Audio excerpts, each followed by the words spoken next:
우리 세트랙I가 이름에서 담고 있듯이 세트랙이라고 하는 것이 카이스트 인공위성 연구소, 현재 카이스트 인공위성 연구소에서 비롯됐다라는 의미를 담고 있죠.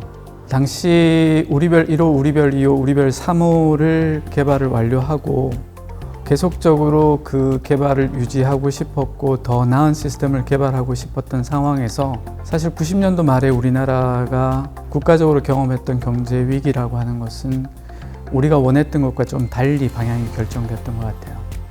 그런 이유 때문에 회사 설립이라고 하는 선택을 당시 카이스트 인공위성 연구센터에 있던 연구진들이 결정을 하게 됐고, 그랬던 것이 지금의 회사가 된 것 같고요. 카이스트 인공위성 연구센터에서 최순월 교수님이라고 하는 분은 뗄래야 뗄 수 없는, 어떻게 보면 산파 역할을 하셨고 초대 소장 역할을 하셨고, 저희들한테 왜 위성을 만들어야 하는지, 그리고 지금의 회사가 지향하는 바를 만들어 주셨던 분이라고 할 수 있을 것 같아요. 그랬던 저희가 지금 20년이 훨씬 넘은 이 시간에 와서 상당히 많은 사람들, 그리고 큰 규모의 회사로서 성장을 했고, 이제 와서는 또 새로운 목표를 우리들 스스로가 결정해야 될 때가 되지 않았나 싶고, 당시 저희가 89년도 유학을 갔을 때 그 이듬해에 유오셋 3호, 유오셋 4호가 발사가 됐는데 그 중에 한 개의 위성이 실패를 했었고, 그 다음 해에 1991년도에 유오셋 5가 발사가 됐었거든요. 그러니까 실제 학교에서 공부를 하는 과정 동안에 그런 위성이 만들어지고 운용되고 또 큰 실패의 아픔을 경험하는 것들을 바로 옆에서 같이 볼 수 있었다는 게 저희로서는 큰 행운이었던 것 같고요. 그때 92년도에 발사된 우리별 1호를 처음으로 목표로 정할 때 그곳에다가 과연 인공위성의 불모지라고 할 수 있는 우리나라에서 국민들한테 가장 쉽게 와닿을 수 있는 게 뭘까라고 하는 측면에서 카메라를 달고 거기서 우리말 방송을 할 수 있는 일종의 방송 장비를 탑재하자라고 하는 생각을 하게 됐던 거고요. 하지만 그때 수준은 지금 생각해 보면 정말로 터무니없이 낮은 기술 수준이었죠. 근데 그럴 수밖에 없었던 게 그때는 인공위성에 탑재할 수 있는 여러 가지 센서나 그런 부품들이 없었어요. 그래서 그 나름 그때는 가장 좋은 최신의 기술을 탑재한다고 했던 것이 그 수준이었는데, 지금 와서 보면 기술 수준이 그다지 만족스럽지 못했죠. 그리고 우리별 2호는 한국에 돌아와서 우리별은 남의 별이다 라고 하는 그런 힐난을 받을 때도, 그러면 외국 사람의 도움 없이 한국에서 우리 손으로 직접 제작해보자 라고 하는 소박한 목표에서 시작을 했었고, 우리가 대체 가능한 국내에서의 모든 재료, 부품, 그런 것들을 교체를 하면서 사실 저희들은 많은 것들을 배울 수 있는 기회였던 것 같고요. 그 과정에서 기술적인 수준이라든지 외형적으로 비추지는 것들은 우리별 1호랑 거의 유사했지만, 우리별 2호를 개발하는 과정에서 한 2배 이상의 연구진들이 직간접적으로 참여를 하고, 그럼으로써 이제 연구팀이 훨씬 더 많이 크게 성장할 수 있었던 것 같아요.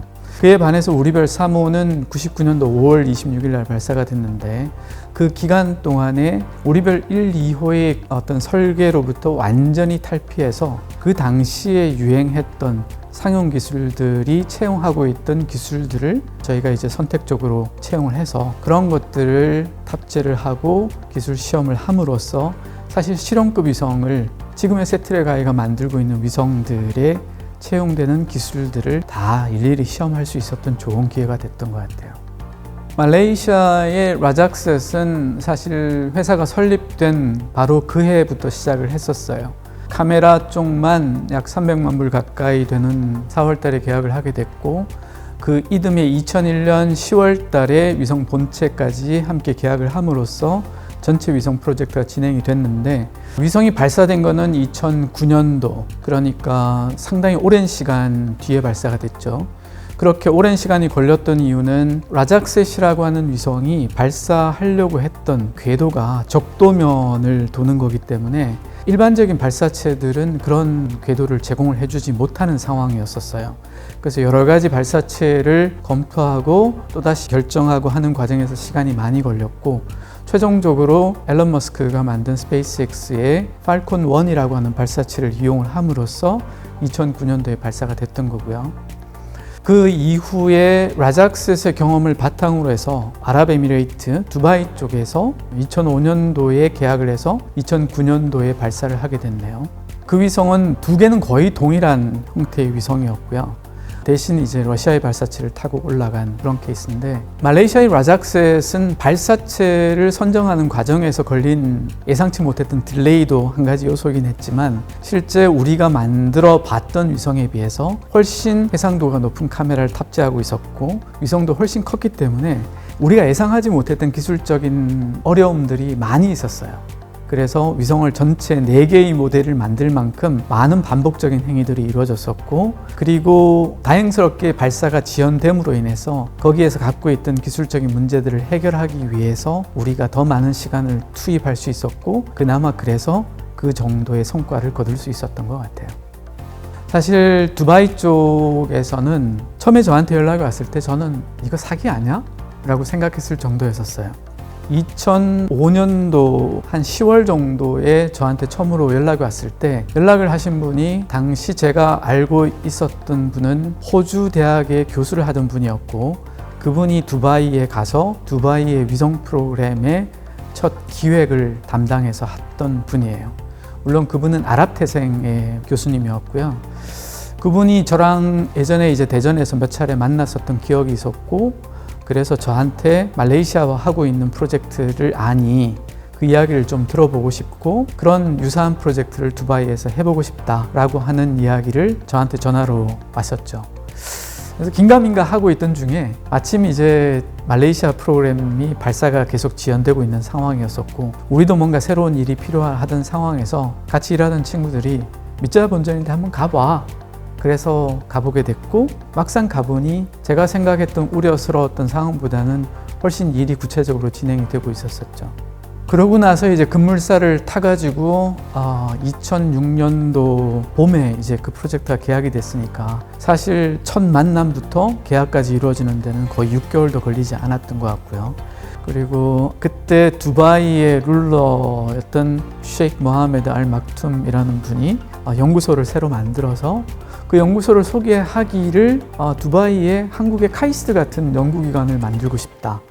물론 이제 카이스트는 연구기관 겸 대학이었지만 카이스트를 벤치마킹 하던 곳이었고, 그런 연구소를 좀 빠른 시간 안에 세계적인 수준으로 인지도를 높이고 싶은데 그것을 위해서 위성을 만들고 싶다라고 하는 아주 구체적인 내용을 이야기를 했었고, 그래서 우리는 그렇다면 기존에 말레이시아랑 하고 있는 프로젝트를 듀플리케이트하는 형태로 해보자라는 제안을 했었고요. 상당히 빠른 시간 안에 결정이 났고, 그 일이 진행되고 나서 거의 3년도 안 돼서 위성이 발사가 됐던 거죠. 회사라고 하는 곳에서 우리끼리만 이거 아닌데 라고 하는 게 아니면 다 할 수 있었던 게 너무 좋았던 것 같아요. 저는 제일 중요한 키워드가 패션이라고 봐요. 패션이 아니고 패션.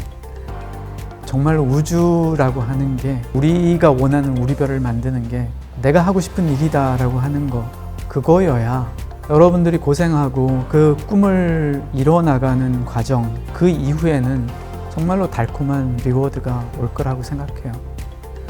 내가 하고 싶은 게 있고 내가 소망하던 거를 이뤄나가는 과정이 조금 더 빨리 왔으면 좋겠다라고 하는 것 때문에 한순간도 저한테는 아까웠던 것 같아요.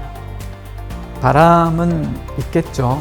하지만 회사가 어떻게 됐으면 좋겠다, 어떤 목표를 가졌으면 좋겠고 앞으로 어떤 모습으로 변화했으면 좋겠다라고 하는 거는 제가 원하는 게 아니고 회사를 구성하는 여러분들이 스스로 결정하고 고민하고 그렇게 만들어 나가는 게 아닌가 싶어요. 그게 어떤 것이든 저는 계속 박수를 보낼 것입니다.